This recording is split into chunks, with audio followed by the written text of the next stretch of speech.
Juan 20, el Evangelio de Juan, hacia el final, capítulo 20.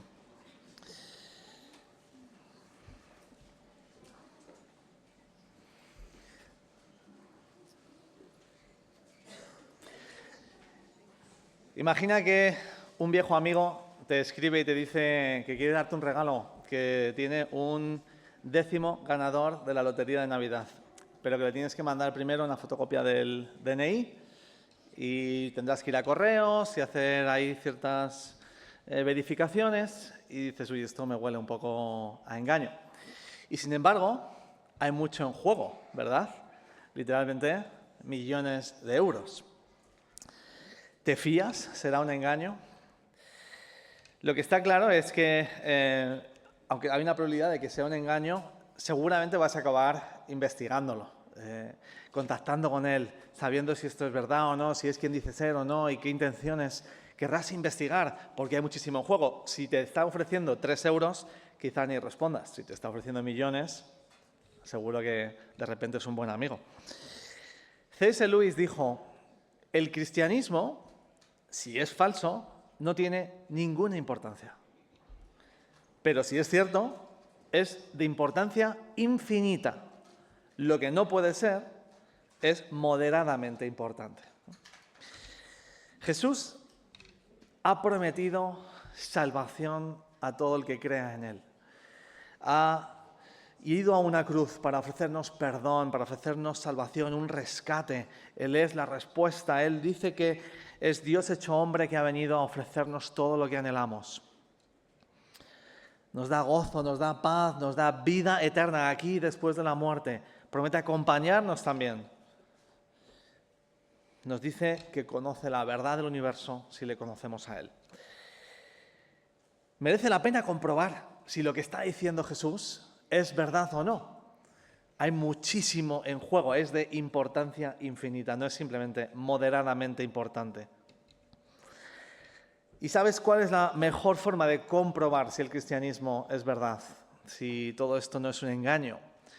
La vía más rápida es investigando la resurrección de Jesús. La resurrección de Jesús es la garantía de que todo lo que Jesús hizo, dijo y ha prometido es verdad. Es como cuando vas al datáfono a pagar con tu tarjeta y estás ahí esperando a que diga el mensaje operación aceptada. Si no sale el mensaje operación aceptada, ahí no ha habido ninguna transacción. Ahí ha habido un intento bien intencionado, pero no ha llegado a nada. Pablo dijo, si Jesucristo no ha resucitado, vuestra fe es ilusoria, es decir, operación denegada. Ha sido todo un simulacro, no ha funcionado. Así que hoy vamos a ver los testimonios de los primeros testigos de la resurrección. Y vamos a ir un poco por escenas, por partes. Vamos con los primeros 9 versículos. El primer día de la semana, muy de mañana, cuando todavía estaba oscuro, María Magdalena fue al sepulcro y vio que habían quitado la piedra que cubría la entrada. Así que fue corriendo a ver a Simón Pedro y al otro discípulo, a quien Jesús amaba, y les dijo, se han llevado del sepulcro al Señor y no sabemos dónde lo han puesto. Pedro y el otro discípulo se dirigieron entonces al sepulcro. Ambos fueron corriendo, pero como el otro discípulo corría más deprisa que Pedro, llegó primero al sepulcro. Inclinándose, se asomó y vio allí las vendas, pero no entró. Tras él llegó Simón Pedro y entró en el sepulcro. Vio allí las vendas y el sudario que había cubierto la cabeza de Jesús, aunque el sudario no estaba con las vendas, sino enrollado en un lugar aparte. En ese momento entró también el otro discípulo, el que había llegado primero al sepulcro, por si no lo habías oído la primera vez, y vio y creyó.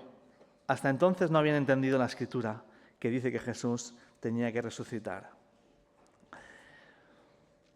Nos encontramos en los primeros minutos después de la resurrección y cualquiera tendría preguntas.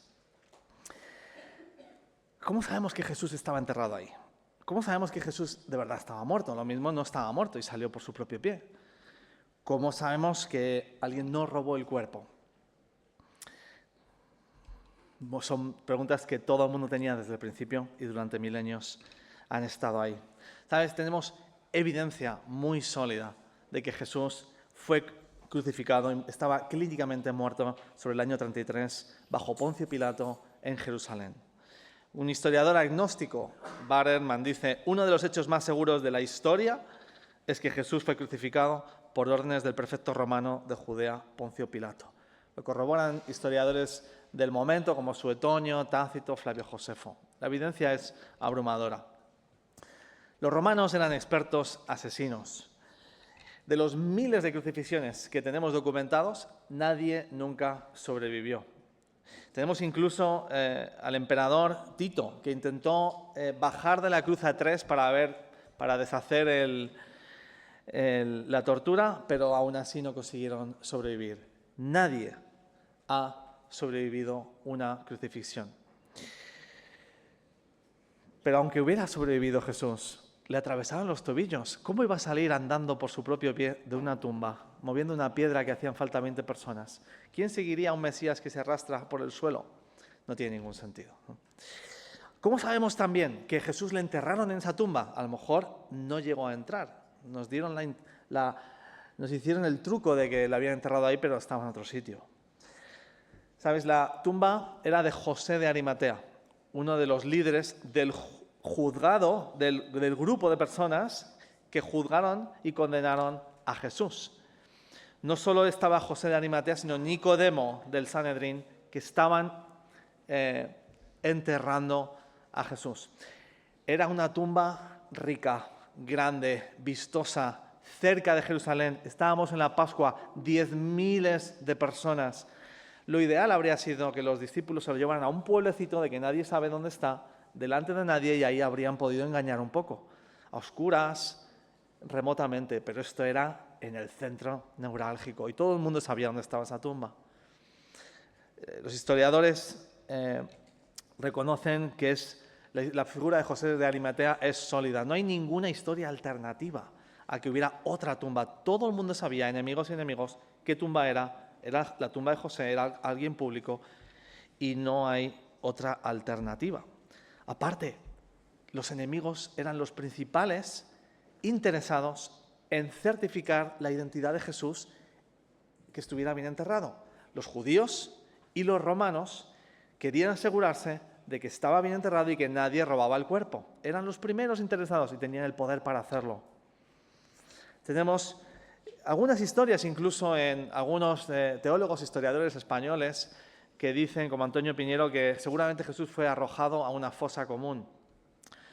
No es cierto. Nadie defiende ya esa teoría, porque lo cierto es que tenemos historiadores como Flavio Josefo que concretamente cuenta cómo los judíos se les permitía ser enterrados con dignidad y era lo que hacían. Ahora vamos a la historia, porque los testimonios revelan muchas cosas. María llega a la tumba y han quitado la piedra. Como digo, la piedra solo se podía abrir desde dentro y requería 20 hombres. Desde luego, la pregunta es, ¿quién movió la piedra? Te aseguro que los soldados no, les habrían ejecutado por hacer eso. ¿Quién movió la piedra? Y si no, ¿quién y cómo sorteó a una guardia romana, que serían entre 8 y 32 soldados? No eran un par de soldados. ¿Quién sorteó eso? Los discípulos, pero sí eran unos viles cobardes, estaban escondidos. ¿Quién sorteó a la guardia romana para mover una piedra? En los otros evangelios leemos que no solo es María Magdalena quien viene, sino un grupo de mujeres. Y esto es muy interesante, porque, ¿sabes? Nadie habría elegido que las mujeres hubieran sido los primeros testigos de la resurrección. Nadie les habría elegido. ¿Sabes por qué? Porque en aquellos días las mujeres no podían testificar en juicios. Su voz no valía para nada. Se las consideraba poco fiables. Lamentablemente ese era el mundo en el que estaban. Pero por esa razón nadie habría escogido como los principales y primeros testigos a las mujeres. Y sin embargo, los 4 evangelios nos dicen que son las mujeres los primeros testigos. Esto es lo que algunos han dicho es el talón de Aquiles del cristianismo.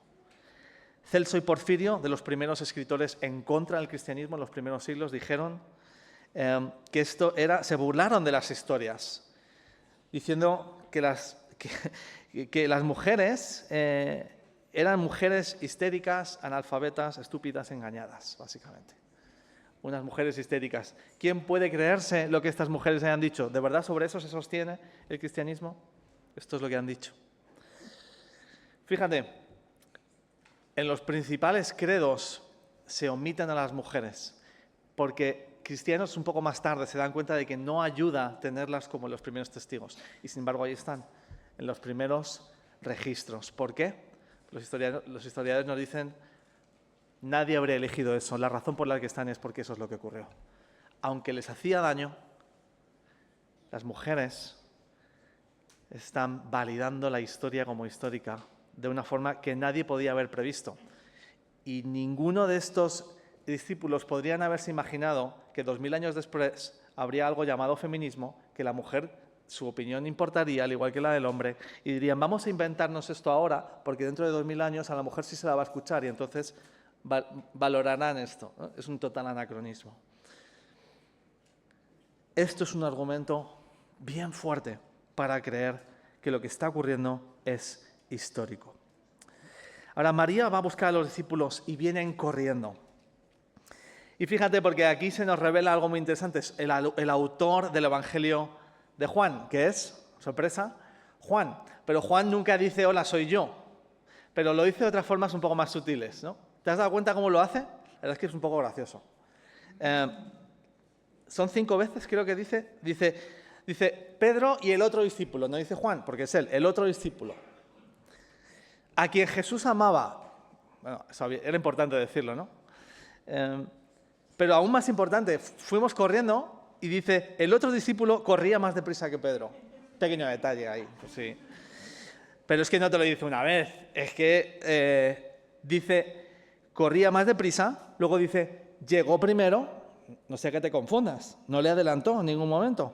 Luego dice, pero no entró, llegó antes a la tumba, pero no entró, se queda muy interesante, porque Juan seguramente tendría entre 15 y 17 años, era un chaval, no se atreve a entrar. Aunque llega antes, más rápido, está más en fit, va al gym, pero espera a que alguien más mayor, como Pedro y con más autoridad, sea el que entre, él no se atreve.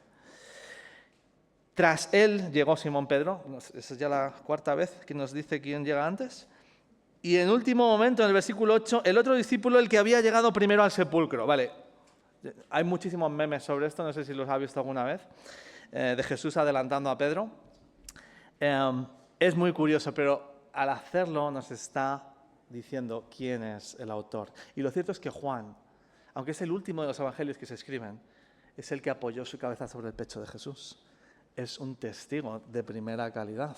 No es alguien remoto, es alguien que era tan joven que es el que más tiempo y del círculo más cercano de Jesús.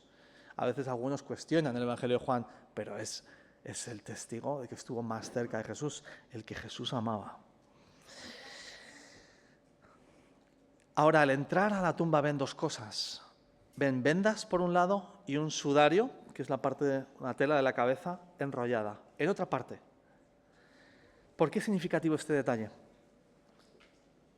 Pues se nos dice que Juan cree al ver esto. Juan cree al ver esto. Juan no ve a ángeles, ni ve a Jesús resucitado, ve telas. Y dice que vio y creyó. ¿Qué ha visto? Nicodemo y José de Arimatea, unos versículos antes, se nos dice que le pusieron los ungüentos, la mezcla de mirra y aloe, como 30 kilos. Y esto es lo que hacían con los cuerpos. La práctica era envolverles en lino bien fuerte, de pies hasta el cuello, y luego la cabeza con un sudario, otra tela distinta. Pero les ataban bien fuerte y en medio de ir atándoles les iban echando un líquido mezclado de especias, pero las especias también iba todo entremetido, de forma que eso se solidificaba un poco, así un poco como un capullo de oruga. No tan duro quizá como una escayola, pero eso se solidificaba. Y esto hacía también, por una cosa, era el olor, obviamente, de los cuerpos, pero hay otra cosa que ocurre con los cadáveres, y es que a veces hacen cosas raras. Y esto lo que hacía era hacer que el cuerpo se quedara quieto y en una posición digna. No vas a pasarte 10 años así, con el puño levantado o una pierna. Los ataban bien fuerte, bien fuerte. Pero ¿qué es lo que se encuentran aquí Pedro y Juan? Se encuentran, y tal y como está escrito en griego, que las telas no están tiradas por los suelos, no están rotas, que era la única forma de salir, están con la forma del cuerpo y están en el mismo sitio donde estaba Jesús tumbado. Y el sudario está envuelto, colocado en otro sitio distinto. Nadie que hubiera robado el cuerpo le habría quitado las vendas a Jesús, por muchas cosas prácticas que hemos mencionado. Pero aparte, era imposible. O sea, era imposible luego simular el cuerpo, ¿sabes? Quitárselas y era volver a hacerlo todo con la forma del cuerpo y ponerlo ahí. Si Jesús hubiera estado vivo y lo hubiera roto él, todo estaría roto. Pero aparte él no podía hacerlo. Y sin embargo estaba ahí todo colocado. ¿Qué ocurre con el cuerpo? ¿Qué hace que cuando Juan analiza e investiga críticamente la evidencia, dice, ¿qué es esto? ¿Qué es esto? La escena que nos encontramos es muy distinta a una de ruptura, de escándalo, de asalto. Es una escena de orden, de tranquilidad, de paz, de victoria, todo guardado. Es increíble. La conclusión a la que llegan Pedro y Juan es que el cuerpo ha traspasado la tela. Alguien, además, con mucha fuerza ha abierto la piedra, pero la escena solo tiene una explicación sobrenatural. Y aquí Jesús está mostrando su control sobre la muerte.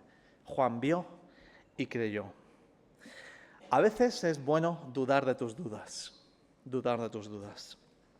Pero fíjate, algo ocurre en Pedro y Juan. De repente todo cobró sentido para ellos. Dice que entendieron las Escrituras. Algo hizo clic. Vieron esto y de repente todo el conocimiento que tenían, las dudas, toda su teología, todo de repente hizo clic. Alguien encendió la luz. Dijeron, esto es lo que los profetas venían diciendo. Esto es lo que Jesús venía diciendo. Tantas cosas se acaban de cumplir. Acabo de entender por fin de qué va todo esto. Se enciende la luz. Y para mucha gente, llegar al cristianismo es así. Es como que se enciende la luz. Es la mejor explicación de los hechos, de cómo es el mundo, de cómo soy yo y de qué dicen las Escrituras. El cristianismo enciende una luz, no apaga una luz. No apaga tu intelecto. Pone luz sobre un mundo que tiene más sentido que nunca. Te lanzo un detalle que luego volvemos a él. 3 veces va a aparecer aquí lo que en mi barrio llaman teletransportación. Jesús ha pasado de estar dentro de unas telas a fuera de unas telas. En mi barrio eso lo llaman teletransportarse. Y aparece 3 veces solo en este texto. Pero luego a ver si detectáis dónde está. Me ayudáis a encontrarlo. Siguiente escena. Los discípulos regresaron a su casa, versículo 10. Pero María se quedó afuera, llorando junto al sepulcro. Mientras lloraba, se inclinó para mirar dentro del sepulcro y vio a 2 ángeles vestidos de blanco, sentados donde había estado el cuerpo de Jesús, uno a la cabecera y otro a los pies. ¿Por qué lloras, mujer?, le preguntaron los ángeles. Es que se han llevado a mi Señor y no sé dónde lo han puesto, le respondió. Apenas dijo esto, volvió la mirada y allí vio a Jesús de pie, aunque no sabía que era él. Jesús le dijo, ¿por qué lloras, mujer? ¿A quién buscas? Ella, pensando que se trataba del que cuidaba del huerto, le dijo, Señor, si tú te lo has llevado, dime dónde lo has puesto y yo iré por él. María, le dijo Jesús. Ella se volvió y exclamó, Raboni, que en arameo significa maestro. Suéltame, porque todavía no he vuelto al Padre. Ve más bien a mis hermanos y diles, vuelvo a mi Padre, que es vuestro Padre, a mi Dios, que es vuestro Dios. María Magdalena fue a darles la noticia a los discípulos. He visto al Señor, exclamaba y les contaba lo que él le había dicho. Jesús se revela de maneras distintas a diferentes personas. Y esto es precioso. Por un lado, la fe cristiana nos va a dar argumentos racionales, nos va a dar evidencia, nos va a hablar de encender la luz, nos va Pero también hay ternura, hay misericordia y hay un amor y una cercanía de un Dios que quiere conectar con cada uno de nosotros ahí donde estamos. Mira cómo se acerca a María. Está desconsolada, está llorando, está sola. Ha perdido a su mejor amigo, a su referencia, a su amado maestro que la rescató literalmente del infierno. María había sido poseída por 7 demonios. Seguramente alguien sin techo, despreciada, sucia, inmoral, tóxica, nivel Satanás. Y Jesús la había rescatado. La había dado una nueva cara, una nueva vida, una nueva identidad. La limpió y la invitó a ser discípula, algo que nadie hacía en aquellos siglos. Una mujer no podía ser discípula. Pero ahora la va a elevar aún más. Fíjate, María estaba buscando a un Jesús muerto. Y por eso no podía ver a Jesús, ni aunque le hablara. El sesgo, el prejuicio, las ideas preconcebidas que tenía no le podían dejar ver más allá de medio metro. Delante suya estaba Jesús y no le podía ver. ¿Sabes? A veces Dios está delante de nosotros y no le podemos ver. Tenemos prejuicios, sesgos, motivaciones, tantas cosas que nos ciegan para ver lo que es obvio. ¿Sabes? Los prejuicios matan relaciones, matan oportunidades, frenan incluso que veamos a Dios. Si eres alguien que tiene dudas, te quiero invitar hoy a que tengas dudas de tus dudas. Es un buen ejercicio, muy buen ejercicio, dudar de tus dudas. A lo mejor tus dudas no son buenas dudas, o son dudas que son excusas, o son dudas que necesitan librarse de prejuicios. Y aquí Dios vemos que quiere alcanzarnos en nuestra soledad, en nuestro sufrimiento, en nuestro dolor. Le dice María, ¿por qué lloras, mujer? Qué curiosa pregunta. ¿Por qué lloras? Jesús nos hace preguntas una y otra vez. ¿A quién buscas? Quiere oírlo de nosotros. ¿Qué buscas tú? Y el momento épico ocurre cuando Jesús dice su nombre. María. María. ¿Sabes? No le dice, estoy aquí. No le dice, abre los ojos, mujer. No le dice, lo único que le dice es su nombre. Su nombre. Basta con decir su nombre y sabe quién es. ¿Sabes? Jesús te conoce por nombre. Jesús me conoce por nombre. Jesús lleva tu nombre en la palma de su mano. Por no decir clavado en su mano. Lo ha dado todo por ti, te conoce, te ha creado, te generó en su cabeza antes de que existieras. Y te ama tal y como eres. ¿Has sentido alguna vez su voz? ¿Has sentido su nombre? ¿Has escuchado tu nombre en su voz alguna vez? Esa cercanía, esa intimidad que nadie más te puede dar. En momentos de soledad y profundo dolor, quiero animarte a que si no lo has hecho, te encuentres con Jesús en esos momentos. Te está esperando, quiere encontrarte ahí. ¿Sabes? En una cultura obsesionada por la identidad, necesitamos saber quiénes somos. Jesús nos dice quiénes somos. Eres hija amada, eres hijo amado, por nombre. No eres un número, no eres una lista, te conoce por nombre. María se echa sobre Jesús. Y Jesús le tiene que explicar que no se aferre a él. Algunas traducciones dicen, no me toques, que queda un poco en plan, no es eso lo que está ocurriendo. Es, no te aferres a mí, porque tengo que ir al Padre. Es decir, en realidad estoy de paso, me quedan pocos días, te vas a tener que volver a despedir de mí. No te aferres a mí, no te aferres. Vuelvo a mi Padre, que es vuestro Padre, y a mi Dios, que es vuestro Dios. Muy interesante esto, lo que Jesús está revelando. Ya ocurre 3 veces. Jesús nunca dice, oremos a nuestro Padre. Jesús nunca dice, nuestro Dios. Siempre distingue la relación que Él tiene con el Padre con la que nosotros tenemos con el Padre. Dice, vuestro Padre y mi Padre. Es el Padre de ambos, pero es una relación muy distinta. Él es la segunda persona de la Trinidad, es el Hijo de Dios, es Dios, pero se identifica como Hijo de Dios. Y nos invita a poner nuestra fe en Él y nos hace hijos de Dios, pero es distinto. No somos Dios, pero estamos invitados a la familia. Es muy interesante cómo en el lenguaje Jesús ya va mostrando su identidad, y esto lo hace desde mucho antes. Y dirás, ¿y el Padre Nuestro? Les dice, cuando vosotros oréis, orad, Padre Nuestro. No dice, oremos, Padre Nuestro. En todo momento hace esa separación. Jesús encomienda a María a ir a contarle a los discípulos las buenas noticias de la resurrección. Eso es increíble. Eso es increíble. La primera embajadora es una mujer. ¿Y qué mujer? Mujer endemoniada, sucia, despreciada, sin techo, redimida, rescatada y ahora dignificada con la misión más importante de vete y cuéntale al mundo, y eres la primera a quien se lo encomiendo. ¿Sabes? Si eres mujer, en Jesús vas a encontrar tu mayor defensor, tu mayor abogado y la persona que más ha dignificado y elevado a la mujer, no solo invitándolas a ser discípulas, sino enviándolas como misioneras. Y las primeras, escúchame, ni Marx, ni Napoleón, ni Irene Montero, ni desde luego Errejón van a pelear por ti como Jesús ha peleado por la mujer. Nadie está tan a tu favor como mujer, como Jesús. Y por eso mujeres fueron, saliendo de una iglesia protestante, las que empezaron los primeros movimientos feministas. Entendieron que en Jesús, que somos iguales, con dignidad, hechos a imagen de Dios, y pelearon defendiendo lo que Jesús les había enseñado. Seguimos. Siguiente escena. Al atardecer de aquel primer día de la semana, estando reunidos los discípulos a puerta cerrada por temor a los judíos, entró Jesús y poniéndose en medio de ellos, los saludó. La paz sea con vosotros. Dicho esto, les mostró las manos y el costado. Al ver al Señor, los discípulos se alegraron.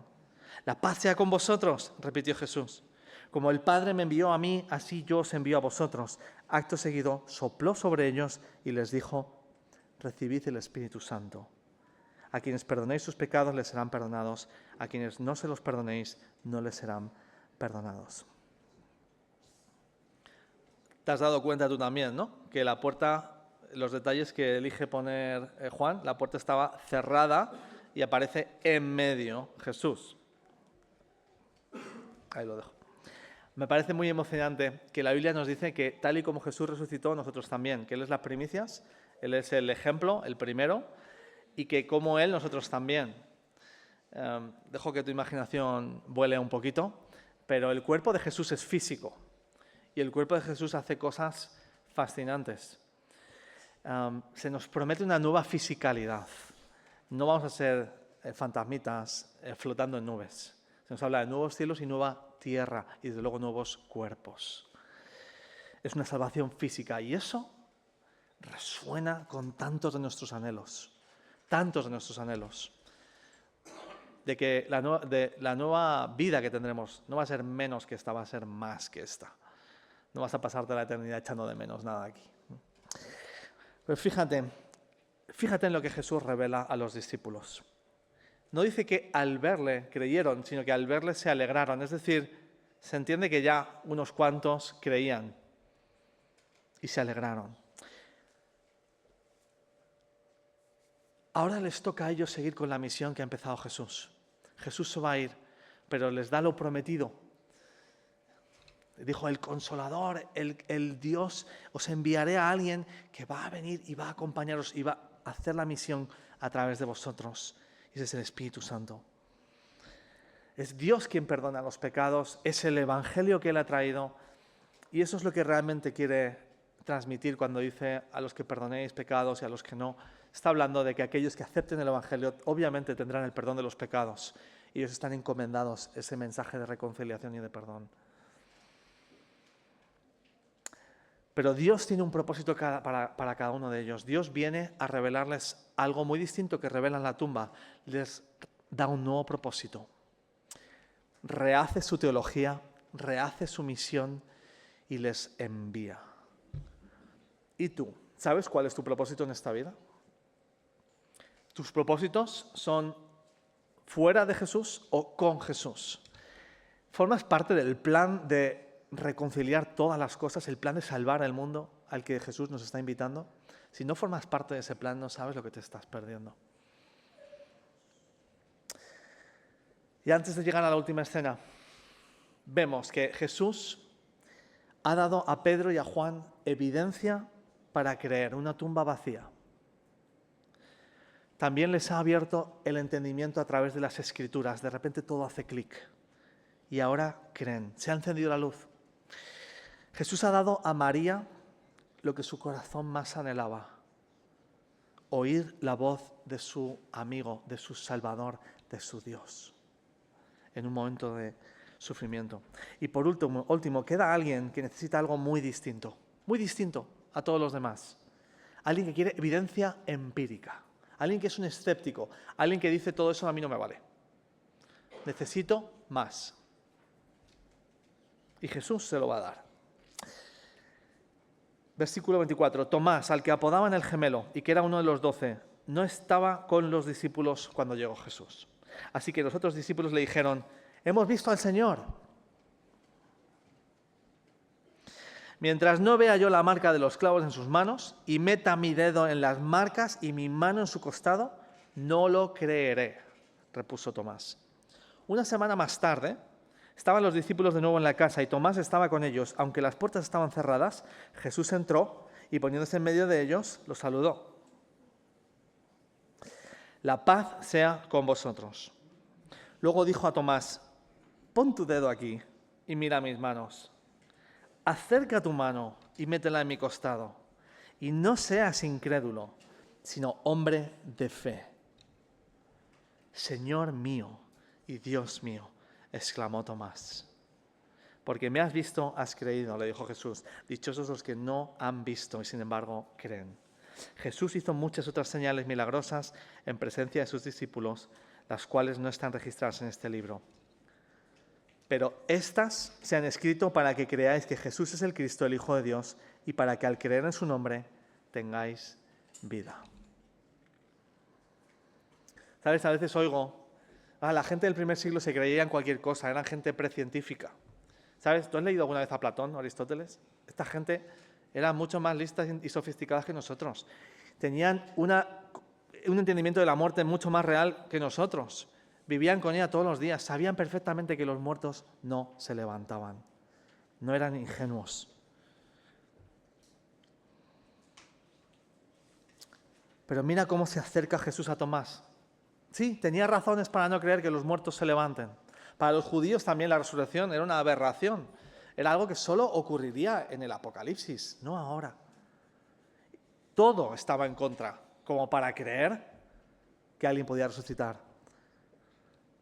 Pero Jesús le dice: pon tu dedo aquí, mira mis manos, acerca tu mano y métela en el costado. Le dice exactamente lo que estaba pidiendo. Jesús se acerca a Tomás y aunque parece exigente, escéptico, y muchos diríamos hoy bastante realista, la verdad, yo pediría lo mismo también, quiero evidencia, si no lo veo no lo creo, como tanta gente hace. Jesús se lo da y exactamente lo que ha pedido. Mete la mano aquí y aquí. Mira la evidencia. Y en base a la evidencia, decide si creer o no. ¿Te das cuenta lo que hace eso a la definición de la fe? Creer en base a la evidencia. Esa es la fe cristiana. No es a expensas de la evidencia. No es fe ciega. Es que tú puedes ver la evidencia y puedes decidir creer o no creer.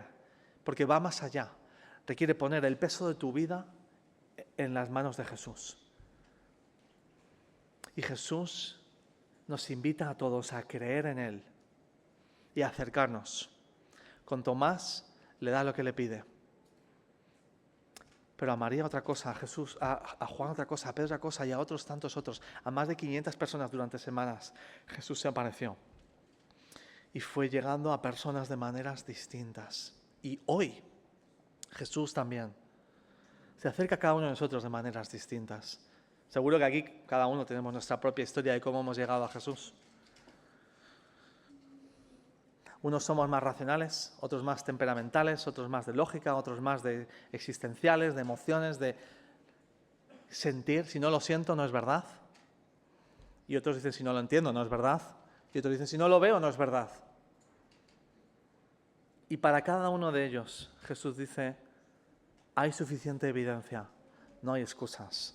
Me puedes encontrar en tu dolor, me puedes encontrar a través de la racionalidad, aunque soy mucho más que eso. Me puedes encontrar también a través de la evidencia. Me vas a encontrar si de verdad me buscas.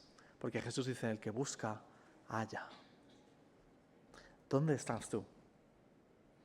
¿Dónde estás tú? María buscaba consuelo, pero en un Jesús muerto. ¿Tienes tú prejuicios que te están cegando para ver a Dios, para acercarte a Jesús? Quiero animarte a que dudes de tus dudas. Te conoce por nombre personal y quiere encontrarte. Aún en la soledad, aún en el sufrimiento, puedes encontrar a Jesús. Él quiere estar ahí. El dolor de María le cegaba. Pero Jesús decide encontrarse con ella. Y yo sé que aquí hay gente sufriendo también. ¿Sabes? Jesús resucita, podría haber ido a cualquier sitio, pero decide quedarse con esta mujer. Podría haber ido a Pedro, podría haber ido al emperador romano, pero elige ir a alguien que está en dolor y sufriendo. Jesús ve tu dolor y Jesús quiere entrar ahí. También te ve a ti. Juan y Pedro buscaban confirmación en las Escrituras y entender y encontrar todo esto. Y necesitaron telas y fue suficiente. Les explotó la cabeza cuando todo por fin encajó. Y decían, esto es esto, esto es esto, ahora todo encaja. Esto es lo que más sentido tiene. Y quizás tú necesitas también eso. Déjame animarte a que si no has investigado, el cristianismo de verdad enciende una luz para entender cuál es el problema y la solución del mundo. O quizás te identificas con el Tomás, el escéptico. Quizás necesitas evidencia empírica. Si no lo veo, no lo creo. ¿Sabes? Es importante que distingamos. Tomás no está pidiendo que aparezca un elefante rosa. Y solo si aparece un elefante rosa, entonces creeré. Puede que te rías, os veo algunos sonriendo. Yo he pasado horas hablando con un profesor de matemáticas de toda la evidencia del cristianismo y al final le dije, ¿qué es lo que te está impidiendo confiar en Jesús? Y dijo, lo tengo que meter en una probeta. Solo si puedo meter en una probeta de laboratorio a Dios, si lo puedo analizar y ver y palpar, entonces creeré. Le dije, pero eso es como decir de manera caprichosa, solo creeré si aparece un elefante rosa saltando de pared en pared ahora mismo. Si aparece, entonces creo. Digo, ¿no tienes miedo de que tu petición realmente es realmente un insulto o incluso una excusa? Me dijo, es posible, pero solo creeré si ocurre eso, ¿no? ¿Sabes? Tomás está pidiendo algo real, que es ver a Jesús. Y tú puedes investigar la vida de Jesús y la evidencia, que es mucha y que ha convencido a millones de personas. Pero, ¿sabes? No solo porque ha dejado una tumba vacía, no solo porque los hechos históricos son fiables, no solo porque la evidencia es real, sino porque está vivo y hoy puedes encontrarte con Él. Y eso lo cambia todo. Que Jesús no está enterrado en una tumba y hoy se está revelando a millones de personas. Algunos a través de visiones, algunos a través de sueños, algunos a través de conversaciones o de un amanecer, algunos a través de predicaciones como estas y quizás tú hoy estás escuchando la voz de Jesús llamándote. El último versículo dice, estas cosas han sido escritas para que creáis que Jesús es el Cristo, que no hay otro nombre dado a los hombres, que no hay poder en nadie más que en Jesús, el Hijo de Dios, y para que al creer en su nombre tengáis vida. No todos estamos buscando lo mismo, pero todos tenemos un corazón que está buscando decir, Señor mío y Dios mío, alguien a quien servir y adorar, alguien que trascienda este mundo, alguien por quien merezca la pena entregar la vida. Todos estamos buscando un Dios y un Señor. A Tomás le derritió la presencia de Jesús. ¿Has sentido alguna vez la presencia de Jesús? ¿Te ha derretido para acabar de rodillas diciendo, Señor y Dios? Con María fue así, con Juan y Pedro fue así, con todos ellos fue así, hasta el punto que estuvieron dispuestos a morir. Él ha vencido. ¿Dónde estás tú? Quiero terminar invitándote a hacer algo. Quiero pedirte que cierres los ojos un segundo.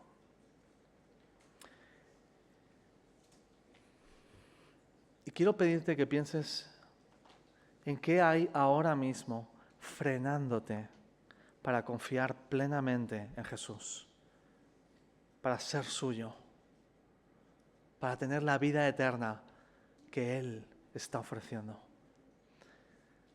¿Qué es? ¿Son dudas? ¿Son excusas? ¿Es dolor? ¿Es soledad? ¿Es falta de evidencia quizás? ¿Es que todavía no has escuchado su voz llamándote? ¿Son cosas en tu vida tóxicas que te alejan de Dios, que sabes que no deben estar ahí?